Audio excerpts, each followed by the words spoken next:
오늘 본문은 압살롬의 반란군을 진압하고 승리하였지만 기뻐하기보다는 아들을 잃은 슬픔에 젖어서 비통해하는 다윗과 또 이에 대한 주변 사람들의 반응을 기록하고 있습니다.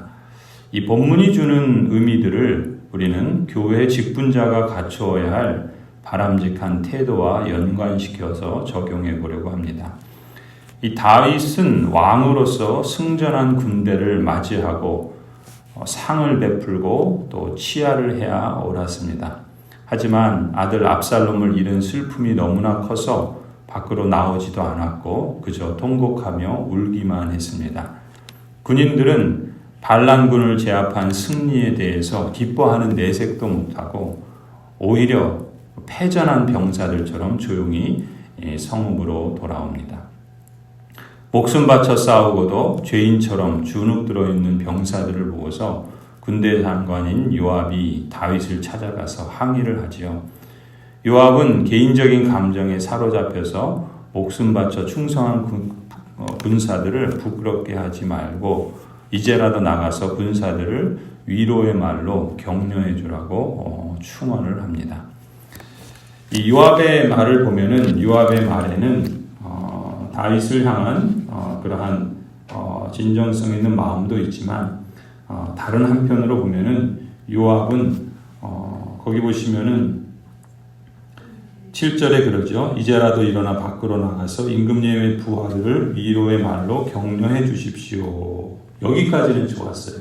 그래도 근데 그 다음부터 보시면 요압이 앞에 있는 말투도 그렇고 뒤에 하는 내용도 그렇고 상당히 이 야망이 있고 그리고 이 유다에서 특히 이 다윗이 직면한 위기 앞에서 이 요압이 자신의 그 세력과 힘을 지나치게 또 표현하는 것도 없지 않아 느낄 수가 있습니다.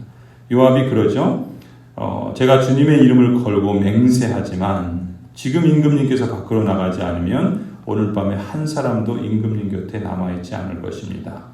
그러면 임금님께서 젊은 시절부터 이제까지 당한 그 모든 환난보다 더 무서운 환난을 당하실 것입니다. 요압의 이런 말들을 보면 그가 그 중심에 다른 마음도 소유하고 있지 않았는가. 이제 우리가 뒤에 보면 이제 그러한 일들이 어떻게 벌어지는지 또한 짐작해 볼 수가 있습니다. 아무튼 이 요압이 말한 그 내용 중에 지금 다윗이 자기 감정에 빠져서 자기 아들 죽은 것만 비통해하고 있지 정작 지금 나아가서 반란군을 진압한 군인들에 대해서는 놓치고 있었던 것이죠.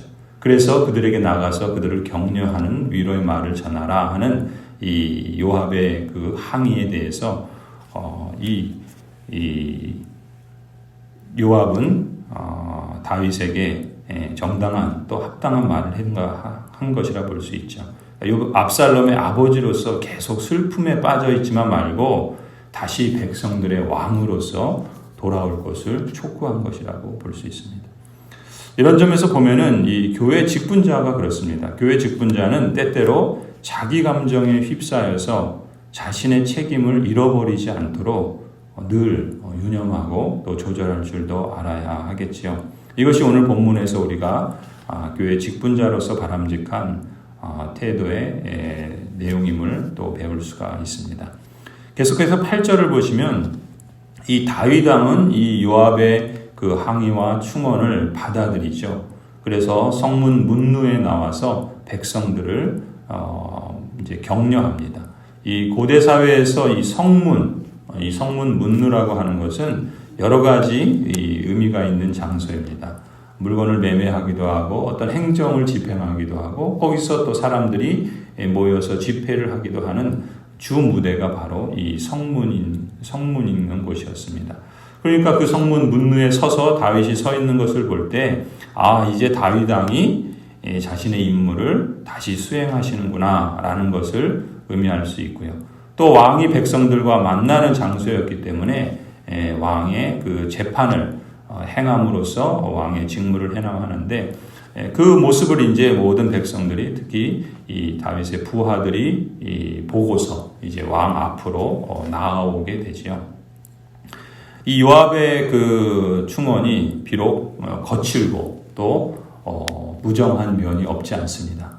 그렇지만 다윗 왕은 또 요압의 말을 그가 말하려고 하는 그 논지에 대해서는 기꺼이 받아들이고 또 그렇게 행하는 것을 볼 수가 있습니다. 그렇습니다. 이 교회 직분자는 때때로 충언과 망언을 구분할 줄 알아야 됩니다. 그리고 그러한 말들을 분별하고 또 합당한 그러한 모습들을 취하는 것이 바람직한 태도라고 말할 수 있겠죠. 그래서 이제 한편으로 이제 전쟁에서 패한 이스라엘 백성들의 모습을 이제 우리가 보게 되는데, 이 이스라엘 백성들은 압살롬 편에 이제 섰었잖아요. 그런데 이제 압살롬은 죽었고, 다윗도 과거에 그들을 구하고 또 블레셋의 그 힘으로부터 건져주었던 그런 일들을 이야기하면서 서로 지파들 사이에 의견이 분분했던 겁니다. 그러다가 이제 결론을 내리죠. 이제 우리가 다시금 다윗을 왕으로 모셔와야 되겠다라고 결의를 합니다. 이스라엘 지파들이 이렇게 결의를 했는데, 또 다른 한편에서 이 다윗의 지파죠. 유다 지파도 사실은 압살롬, 다윗의 아들인 압살롬을 왕으로 세우는데 또 앞장섰던 사람들입니다. 그래서 이제 다윗은 자신이 자신의 친족이고 또 가장 중요한 지원 세력이었던 이 유다 지파의 지지를 회복하려고 애쓰죠. 그래서 사독과 아비아달 두 제사장을 보내서 유다 지파를 설득을 합니다. 그리고 이제 자신을 배신했던 그런 유다 지파 사람들이지만 그들이 내 형제고 내 고륙지친이다라는 말을 강조하면서 그들의 마음을 사지요.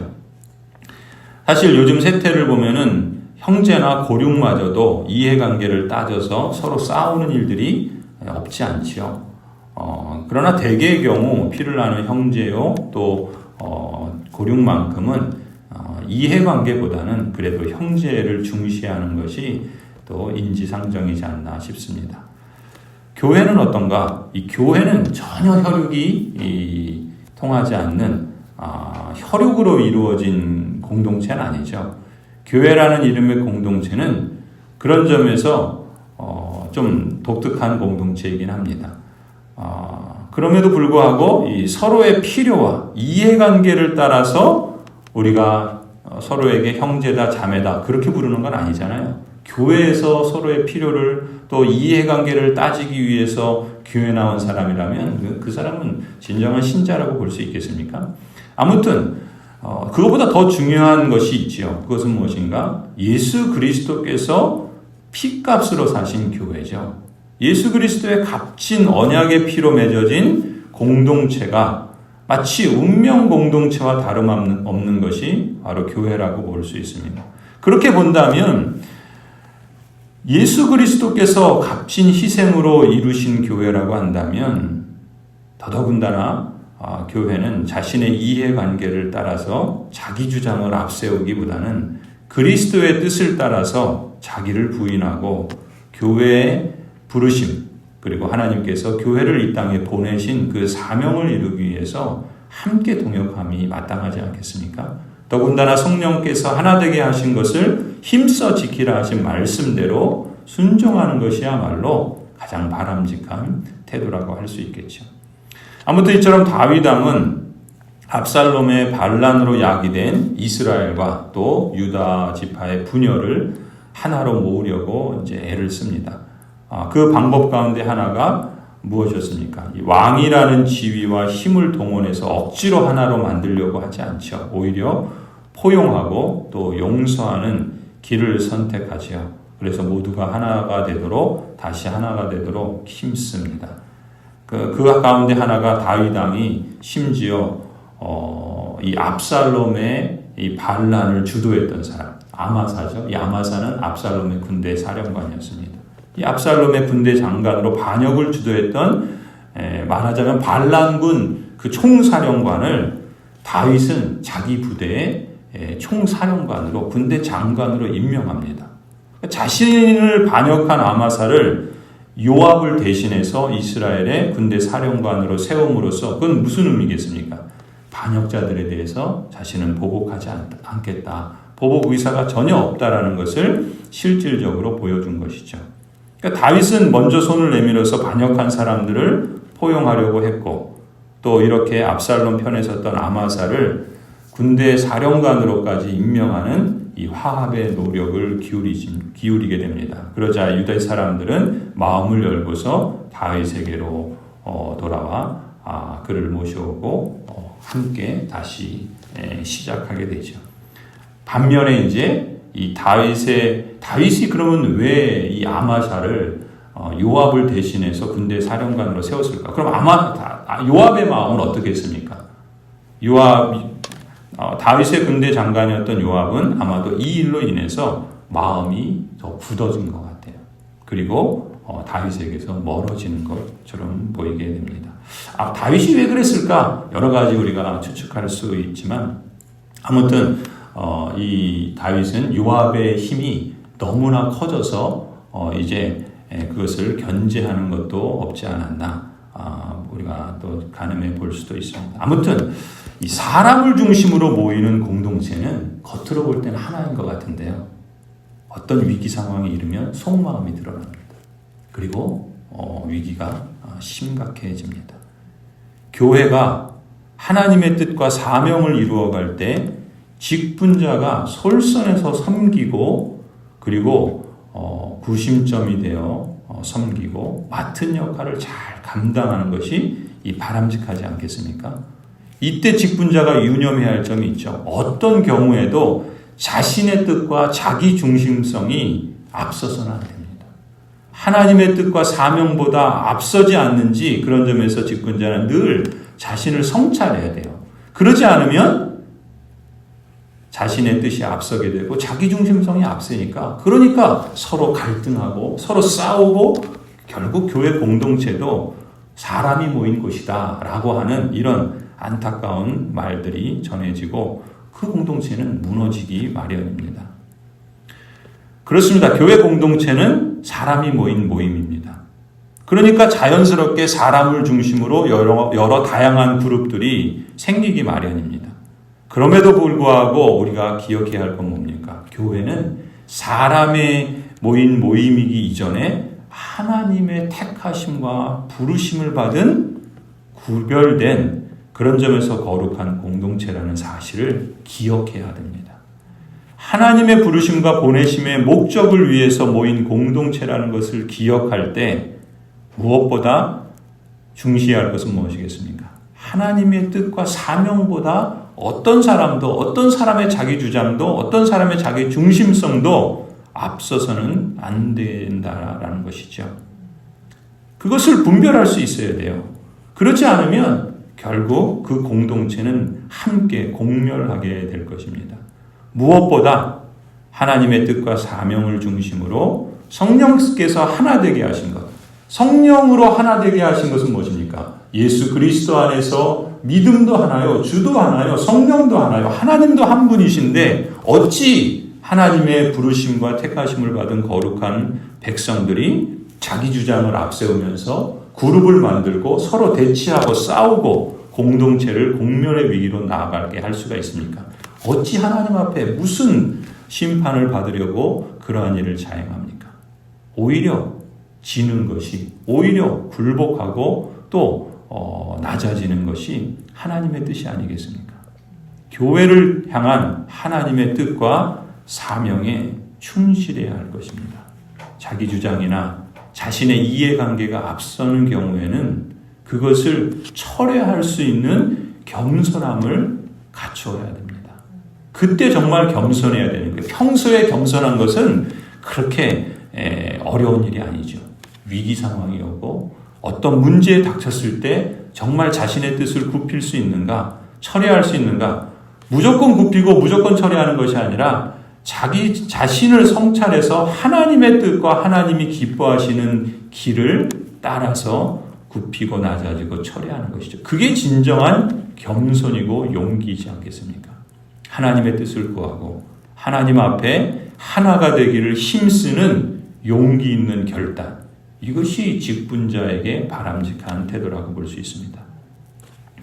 이처럼 직분자들과 온 성도들이 함께 하나님의 뜻을 구하고 하나님의 뜻과 사명 아래 하나가 될 때 교회 공동체는 실족하지 않을 것이고 평강 가운데 든든히 서가게 될 것입니다. 하나님께서 기뻐하시는 일이라면 하나님께서 그 공동체를 기뻐하시지 않겠습니까?